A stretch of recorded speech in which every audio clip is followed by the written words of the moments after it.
Главное предназначение архива клептократии, подчеркивает известный политолог Дэвид Саттер, предоставить реальные факты и документы всем заинтересованным лицам, у которых теперь появился ответ на всегдашний вопрос скептиков. А откуда вы взяли эту информацию? Один из источников архива – пресловутое панамское досье. На презентации интернет-портала в Вашингтоне были представлены финансовые документы скандально известной адвокатской конторы Mossack Fonseca из Панамы. Как пояснил сотрудник Института Хадсона Питер Подкопаев, из них следует, что, например, президент Украины Петр Порошенко с помощью Mossack Fonseca учредил офшорную фирму. Произошло это как раз в тот период, когда в Донбассе шли особенно кровопролитные бои. У властей придержащих такие публикации могут вызвать крайне негативную реакцию. Учитывая это, авторы портала, в числе прочего, готовятся и к массированным атакам со стороны неизвестных хакеров. Мы выставили все эти документы, что называется OnCloud.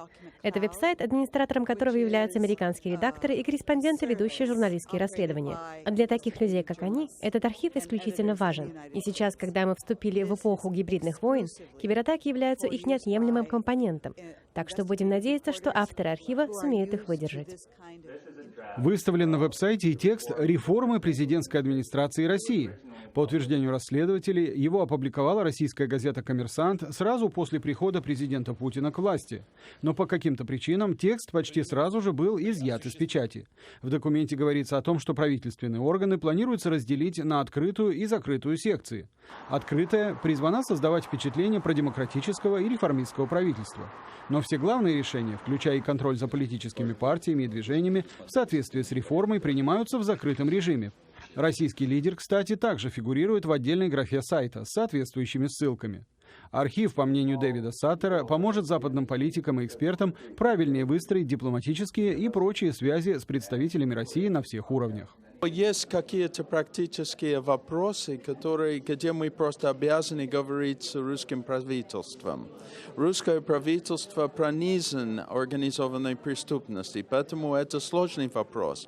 Мы не можем вообще не иметь контакт с русским правительством, потому что все-таки он руководит судьбой миллионов людей. И один из самых главных слабостей американской дипломатии – это что мы всегда видим в наших русских собеседниках людей, которые очень похожи на нас. И это совершенно не так. Даже самые рьяные скептики теперь не могут отрицать наличие достоверного, объективного источника информации о том, что высшие государственные структуры России теснейшим образом связаны с организованной преступностью. За основу взяты официальные документы, собранные в ходе расследований правоохранительных органов США, Германии, Испании, Австрии, Швейцарии и других стран. Убедиться в их подлинности можно будет через 2-3 месяца. В случае подлога многочисленные судебные иски, как это часто бывает, не заставят себя ждать. А вот их отсутствие будет дополнительным свидетельством того, что информация в архиве клептократии достоверна. Вадим Оленичев, Андрей Дегтярев. В настоящее время. Вашингтон.